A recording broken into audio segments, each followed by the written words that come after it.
డిఎస్సిలో అక్రమాలు అని స్పోర్ట్స్ కోటా పోస్టులు అమ్ముకున్నారు అని వరుసపెట్టి ఆంధ్రప్రదేశ్లో అటు వైఎస్ఆర్ కాంగ్రెస్ పార్టీ వాళ్ళ పత్రిక రోజు సంచలనమైన కథనాలు కుమ్మేస్తూ ఉంటే వైసీపీ వాళ్ళు రోడ్లెక్కి నిరసనలు ఈరోజు మళ్ళీ వాళ్ళ యువజన విభాగం ఆధ్వర్యంలో క్షేత్రస్థాయి నుంచి రాష్ట్ర స్థాయి వరకు మొత్తం శ్రేణులందరూ పాల్గొన్నారు. ఎక్కడికక్కడ రాష్ట్రంలో ఈ డిఎస్సి అక్రమాలు స్పోర్ట్స్ కోటా పోస్టులు అమ్ముకున్నారనేది రీసౌండ్ వచ్చేలా ఈరోజు వైసీపీ మరోసారి శబ్దం చేసింది.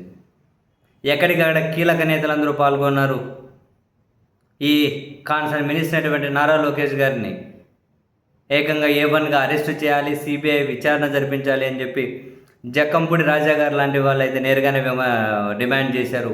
A1గా లోకేష్ గారిని అరెస్టు చేయాలని, సిబిఐ విచారణ జరిపించాలని,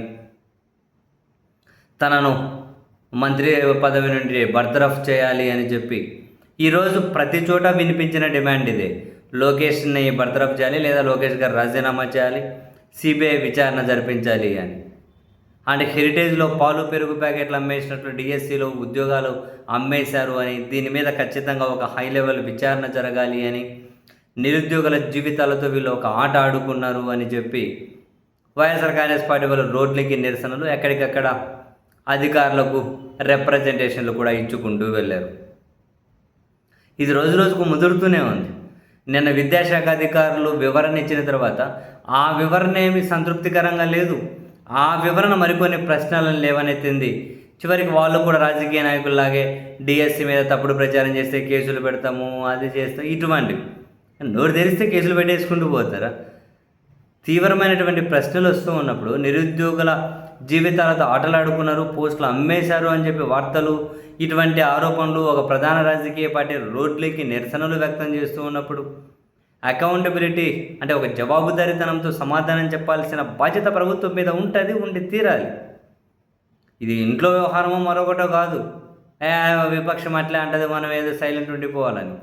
కళ్ళ ముందు ఎన్నో ప్రశ్నలు, ఎన్నో అనుమానాలు. ఈరోజు ఏకంగా వైసీపీ వాళ్ళు రోడ్లు ఎక్కారు, పెద్ద ఎత్తున నిరసనలు. ఇందులో డిఎస్సిని అంటే మన నిరుద్యోగ అభ్యర్థులు కూడా చాలామంది వైసీపీ శ్రేణులతో కలిశారు. ఎక్కడ చూసినా పెద్ద పెద్ద నినాదాలు, పెద్ద ఎత్తున. మరి ప్రభుత్వం ఇటువంటివన్నీ వదిలేస్తే ఎలా కుదురుతుంది? ఖచ్చితంగా ప్రభుత్వం సమాధానం చెప్పాలి. ఇప్పుడు లోకేష్ గారు చుట్టే ఇంత తీవ్రంగా విమర్శలు కనిపిస్తున్నాయి కాబట్టి లోకేష్ గారే మీడియా సమావేశం పెట్టి ఈ మొత్తం ఎపిసోడ్లో ఏం జరిగిందో ప్రజలకు వివరించాల్సిన బాధ్యత అయితే కాన్సర్న్ మినిస్టర్గా సార్ మీద ఖచ్చితంగా ఉంటుంది.